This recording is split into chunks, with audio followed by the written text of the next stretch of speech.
ఎవ్వరు నన్నడగని అతగాడి రూపేంటని అడిగితే చూపించనా నిలువెత్తు చిరునవ్వుని మెరుపుని తొలి చినుకుని కలగలిపి చూడాలని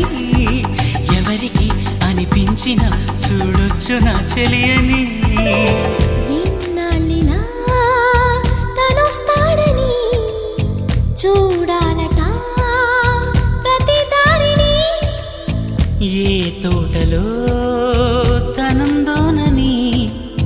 ఎటు పంపను నా మనసుని